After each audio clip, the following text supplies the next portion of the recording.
KaraokeBooks. The Gambler. Fyodor Dostoevsky. Translated by Charles James Hogarth. Chapter 16. Of Paris, what am I to say? The whole proceeding was a delirium, a madness. I spent a little over 3 weeks there, and, during that time, saw my 100,000 francs come to an end. I speak only of the 100,000 francs, for the other 100,000 I gave to Emil Blanche in pure cash. That is to say, I handed her 50,000 francs at Frankfurt, and, 3 days later, in Paris, advanced her another 50,000 on note of hand. Nevertheless, a week had not elapsed ere she came to me for more money. Et les 100,000 francs qui nous restent, she added, tu les mangeras avec moi, mon Uchtel. Yes, she always called me her Uchtel. A person more economical, grasping, and mean than Emil Blanche one could not imagine. But this was only as regards her own money. My 100,000 francs, as she explained to me later, she needed to set up her establishment in Paris, so that once and for all I may be on a decent footing, and proof against any stones which may be thrown at me, at all events for a long time to come. Nevertheless, I saw nothing of those 100,000 francs, for my own purse, which she inspected daily, never managed to amass in it more than 100 francs at a time, and, generally the sum did not reach even that figure. What do you want with money? She would say to me with air of absolute simplicity, and I never disputed the point. Nevertheless, though she fitted out her flat very badly with the money, the fact did not prevent her from saying when, later, she was showing me over the rooms of her new abode, "See what care and taste can do with the most wretched of means." However, her wretchedness had cost 50,000 francs, while with the remaining 50,000 she purchased a carriage and horses. Also, we gave a couple of balls, evening parties attended by Hortense and Lisette and Cleopatra, who were women remarkable both for the number of their liaisons and, though only in some cases, for their good looks. At these reunions I had to play the part of host, to meet and entertain fat mercantile parvenus who were impossible by reason of their rudeness and braggadocio, colonels of various kinds, hungry authors, and journalistic hacks, all of whom disported themselves in fashionable tailcoats and pale yellow gloves, and displayed such an aggregate of conceit and gasconade as would be unthinkable even in St. Petersburg, which is saying a great deal. They used to try to make fun of me, but I would console myself by drinking champagne and then lolling in a retiring room. Nevertheless, I found it deadly work. C'est un Uchtel, Blanche would say of me, qui a gagné 200,000 francs, and but for me, would have had not a notion how to spend them. Presently he will have to return to his tutoring. Does anyone know of a vacant post? You know, one must do something for him. I had the more frequent recourse to champagne in that I constantly felt depressed and bored, owing to the fact that I was living in the most bourgeois commercial milieu imaginable. A milieu wherein every sou was counted and grudged. Indeed, 2 weeks had not elapsed before I perceived that Blanche had no real affection for me, even though she dressed me in elegant clothes, and herself tied my tie each day. In short, she utterly despised me. But that caused me no concern. Blasé and inert, I spent my evenings generally at the Château des Fleurs, where I would get fuddled and then dance the can-can, which, in that establishment, was a very indecent performance, with éclat. At length, the time came when Blanche had drained my purse dry. She had conceived an idea that, during the term of our residence together, it would be well if I were always to walk behind her with a paper and pencil, in order to jot down exactly what she spent, what she had saved, what she was paying out, and what she was laying by. Well, of course I could not fail to be aware that this would entail a battle over every 10 francs. So, although for every possible objection that I might make she had prepared a suitable answer, she soon saw that I made no objections, and therefore, had to start disputes herself. That is to say, she would burst out into tirades which were met only with silence as I lolled on a sofa and stared fixedly at the ceiling. This greatly surprised her. At first she imagined that it was due merely to the fact that I was a fool, un uchitel, wherefore she would break off her harangue in the belief that, being too stupid to understand, I was a hopeless case. Then she would leave the room, but return 10 minutes later to resume the contest. This continued throughout her squandering of my money, a squandering altogether out of proportion to our means. An example is the way in which she changed her first pair of horses for a pair which cost 16,000 francs.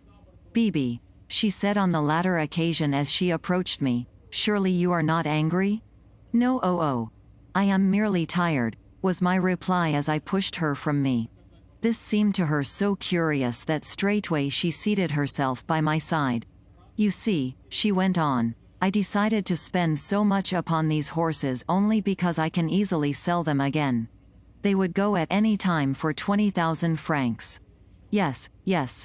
They are splendid horses, and you have got a splendid turnout. I am quite content.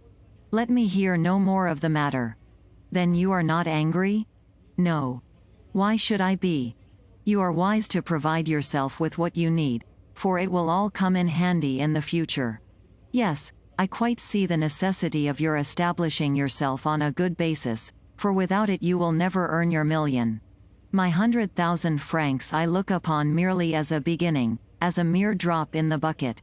Blanche, who had by no means expected such declarations from me, but, rather, an uproar and protests, was rather taken aback. Well, what a man you are!" she exclaimed. "Mais tu es l'esprit pour comprendre.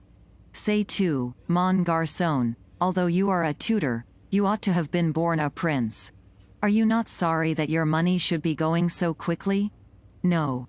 The quicker it goes the better. Mais, say tu mais dis donc, are you really rich? Mais say tu, you have too much contempt for money. Qu'est-ce que tu feras après, dis donc? Après I shall go to Hamburg, and win another 100,000 francs. Oui, c'est magnifique. Ah, I know you will win them, and bring them to me when you have done so. Dis donc, you will end by making me love you. Since you are what you are, I mean to love you all the time, and never to be unfaithful to you. You see, I have not loved you before parce que je croyais que tu n'es qu'un uchitel. Quelque chose comme un laquais, n'est-ce pas? Yet all the time I have been true to you, parce que je suis bonne fille." "You lie," I interrupted. "Did I not see you, the other day, with Albert, with that black-jowled officer?" Oh, mais tu es. Yes, you are lying right enough. But what makes you suppose that I should be angry? Rubbish. Il faut que jeunesse se passe.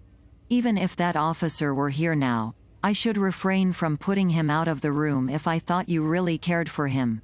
Only, mind you, do not give him any of my money. You hear? You say, do you, that you would not be angry? Mais tu es une vraie philosophie, sais-tu? Oui, une vraie philosophie. Eh bien, je t'aimerai. Tu verras tu seras content. True enough. From that time onward she seemed to attach herself only to me, and in this manner we spent our last 10 days together. The promised étoile I did not see, but in other respects she, to a certain extent, kept her word. Moreover, she introduced me to Hortense, who was a remarkable woman in her way, and known among us as Therese Philosophie. But I need not enlarge further, for to do so would require a story to itself, and entail a coloring which I am loath to impart to the present narrative. The point is that with all my faculties I desired the episode to come to an end as speedily as possible. Unfortunately, our 100,000 francs lasted us, as I have said, for very nearly a month, which greatly surprised me. At all events, Blanche bought herself articles to the tune of 80,000 francs, and the rest sufficed just to meet our expenses of living. Towards the close of the affair, Blanche grew almost frank with me, at least, she scarcely lied to me at all, declaring, amongst other things, that none of the debts which she had been obliged to incur were going to fall upon my head, I have purposely refrained from making you responsible for my bills or borrowings, she said, for the reason that I am sorry for you. Any other woman in my place would have done so, and have let you go to prison. See, then, how much I love you, and how good-hearted I am. Think, too, what this accursed marriage with the general is going to cost me.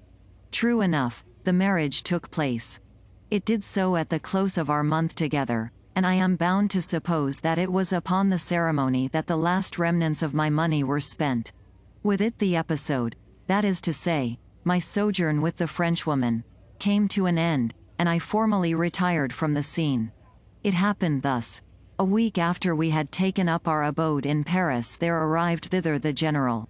He came straight to see us, and thenceforward lived with us practically as our guest, though he had a flat of his own as well. Blanche met him with merry badinage and laughter, and even threw her arms around him. In fact, she managed it so that he had to follow everywhere in her train, whether when promenading on the boulevards, or when driving, or when going to the theatre, or when paying calls, and this use which she made of him quite satisfied the general. Still of imposing appearance and presence, as well as of fair height, he had a dyed mustache and whiskers. He had formerly been in the cuirassiers, and a handsome, though a somewhat wrinkled, face. Also, his manners were excellent, and he could carry a frock coat well. The more so since, in Paris, he took to wearing his orders. To promenade the boulevards with such a man was not only a thing possible, but also, so to speak, a thing advisable, and with this program the good but foolish general had not a fault to find. The truth is that he had never counted upon this program when he came to Paris to seek us out. On that occasion he had made his appearance nearly shaking with terror, for he had supposed that Blanche would at once raise an outcry, and have him put from the door. Wherefore, he was the more enraptured at the turn that things had taken, and spent the month in a state of senseless ecstasy. Already I had learned that, after our unexpected departure from Roulettenberg, he had had a sort of a fit, that he had fallen into a swoon, and spent a week in a species of garrulous delirium. Doctors had been summoned to him, but he had broken away from them, and suddenly taken a train to Paris. Of course Blanche's reception of him had acted as the best of all possible cures, but for long enough he carried the marks of his affliction, despite his present condition of rapture and delight. To think clearly, or even to engage in any serious conversation, had now become impossible for him. He could only ejaculate after each word, and then nod his head in confirmation. Sometimes, also, he would laugh, but only in a nervous, hysterical sort of a fashion, while at other times he would sit for hours looking as black as night, with his heavy eyebrows knitted. Of much that went on he remained wholly oblivious, for he grew extremely absent-minded, and took to talking to himself. Only Blanche could awake him to any semblance of life. His fits of depression and moodiness in corners always meant either that he had not seen her for some while, or that she had gone out without taking him with her, or that she had omitted to caress him before departing. When in this condition, he would refuse to say what he wanted, nor had he the least idea that he was thus sulking and moping. Next, after remaining in this condition for an hour or two, this I remarked on 2 occasions when Blanche had gone out for the day, probably to see Albert, he would begin to look about him, and to grow uneasy, and to hurry about with an air as though he had suddenly remembered something, and must try and find it. After which, not perceiving the object of his search, nor succeeding in recalling what that object had been, he would as suddenly relapse into oblivion, and continue so until the reappearance of Blanche, merry, wanton, half-dressed, and laughing her strident laugh as she approached to pet him, and even to kiss him, though the latter reward he seldom received. Once, he was so overjoyed at her doing so that he burst into tears. Even I myself was surprised. From the first moment of his arrival in Paris, Blanche set herself to plead with me on his behalf, and at such times she even rose to heights of eloquence, saying that it was for me she had abandoned him, though she had almost become his betrothed and promised to become so. that it was for her sake he had deserted his family, that, having been in his service, I ought to remember the fact, and to feel ashamed. To all this I would say nothing, however much she chattered on, until at length I would burst out laughing, and the incident would come to an end. At first, as I have said, she had thought me a fool, but since she had come to deem me a man of sense and sensibility. In short, I had the happiness of calling her better nature into play. For though, at first, I had not deemed her so, she was, in reality, a kind-hearted woman after her own fashion. "You are good and clever," she said to me towards the finish, "and my one regret is that you are also so wrong-headed. You will never be a rich man. Un vrai russe, un calmic," she usually called me. Several times she sent me to give the general an airing in the streets, even as she might have done with a lackey and her spaniel. But, I preferred to take him to the theatre, to the bal mabel, and to restaurants. For this purpose she usually allowed me some money, though the general had a little of his own, and enjoyed taking out his purse before strangers. Once I had to use actual force to prevent him from buying a phaeton at a price of 700 francs, after a vehicle had caught his fancy in the Palais Royal as seeming to be a desirable present for Blanche. What could she have done with a 700-franc phaeton? And the general possessed in the world but 1,000 francs. The origin even of those francs I could never determine, but imagined them to have emanated from Mr. Astley, the more so since the latter had paid the family's hotel bill. As for what view the general took of myself, I think that he never divined the footing on which I stood with Blanche. True, he had heard, in a dim sort of way, that I had won a good deal of money, but more probably he supposed me to be acting as secretary, or even as a kind of servant, to his inamorata. At all events, he continued to address me, in his old haughty style, as my superior. At times he even took it upon himself to scold me. One morning in particular, he started to sneer at me over our matutinal coffee. Though not a man prone to take offense, he suddenly, and for some reason of which to this day I am ignorant, fell out with me. Of course even he himself did not know the reason. To put things shortly, he began a speech which had neither beginning nor ending, and cried out, a batons rompus, that I was a boy whom he would soon put to rights, and so forth, and so forth. Yet no one could understand what he was saying, and at length Blanche exploded in a burst of laughter. Finally something appeased him, and he was taken out for his walk. More than once, however, I noticed that his depression was growing upon him, that he seemed to be feeling the want of somebody or something, that, despite Blanche's presence, he was missing some person in particular.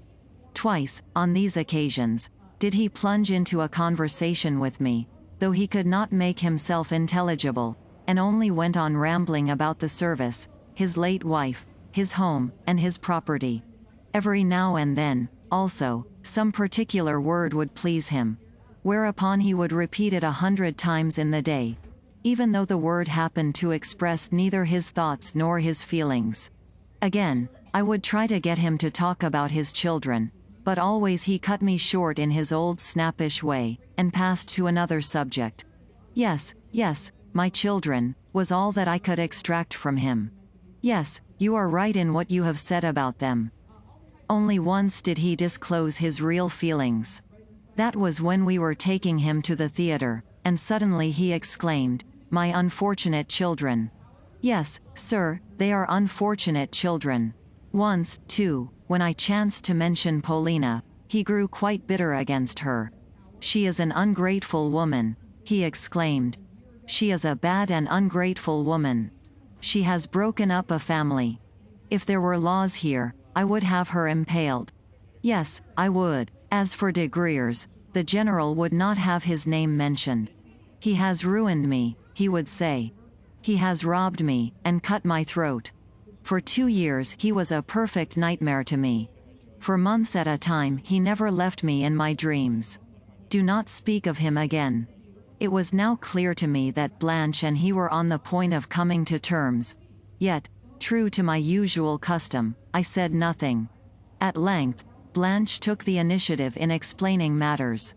She did so a week before we parted. "Ill a due chance," she prattled, "for the grandmother is now really ill, and therefore, bound to die. Mr. Astley has just sent a telegram to say so, and you will agree with me that the general is likely to be her heir. Even if he should not be so, he will not come amiss, since, in the first place, he has his pension, and, in the second place, he will be content to live in a back room. Whereas I shall be Madam General, and get into a good circle of society." She was always thinking of this, and become a Russian chatelaine. "Yes, I shall have a mansion of my own, and peasants, and $1 million of money at my back. But, suppose he should prove jealous? He might demand all sorts of things, you know. Do you follow me? Oh, dear no. How ridiculous that would be of him. Besides, I have taken measures to prevent it. You need not be alarmed. That is to say, I have induced him to sign notes of hand in Albert's name. Consequently, at any time I could get him punished. Isn't he ridiculous? Very well, then. Marry him." And, in truth, she did so, though the marriage was a family one only, and involved no pomp or ceremony. In fact, she invited to the nuptials none but Albert and a few other friends. Hortense, Cleopatra, and the rest she kept firmly at a distance. As for the bridegroom, he took a great interest in his new position. Blanche herself tied his tie, and Blanche herself pomaded him, with the result that, in his frock-coat and white waistcoat, he looked quite comme il faut.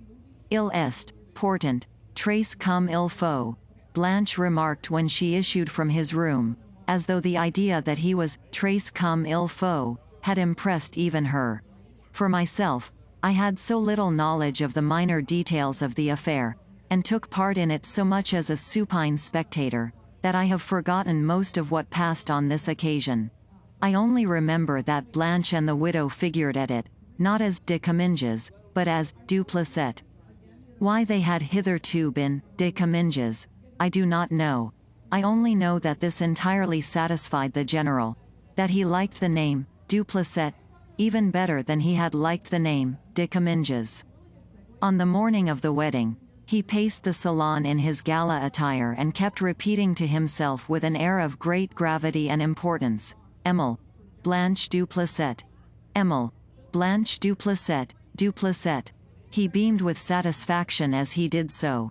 Both in the church and at the wedding breakfast he remained not only pleased and contented, but even proud. She too underwent a change, for now she assumed an air of added dignity. "I must behave altogether differently," she confided to me with a serious air. "Yet, mark you, there is a tiresome circumstance of which I had never before thought, which is, how best to pronounce my new family name. Zagoriansky, Zagaziansky, Madame la Générale de Sago, Madame la Générale de 14 consonants. Oh, these infernal Russian names. The last of them would be the best to use, don't you think?" At length the time had come for us to part, and Blanche, the egregious Blanche, shed real tears as she took her leave of me. "Tu étais bon enfant," she said with a sob. "Je t'ai crié bête et tu en avais l'air, but it suited you." Then, having given me a final handshake, she exclaimed, "Attends." Whereafter, running into her boudoir, she brought me thence 2,000 franc notes. I could scarcely believe my eyes. "They may come in handy for you," she explained, "for, though you are a very learned tutor, you are a very stupid man. More than 2,000 francs, however, I am not going to give you, for the reason that, if I did so, you would gamble them all away. Now goodbye. Nous serons toujours bons amis, and if you win again, do not fail to come to me, et tu seras heureux." I myself had still 500 francs left, as well as a watch worth 1,000 francs, a few diamond studs, and so on. Consequently, I could subsist for quite a length of time without particularly bestirring myself. Purposely I have taken up my abode where I am now partly to pull myself together, and partly to wait for Mr. Astley, who, I have learnt, will soon be here for a day or so on business. Yes, I know that, and then I shall go to Hamburg. But to Roulettenberg I shall not go until next year, for they say it is bad to try one's luck twice in succession at a table. Moreover, Hamburg is where the best play is carried on. KaraokeBooks.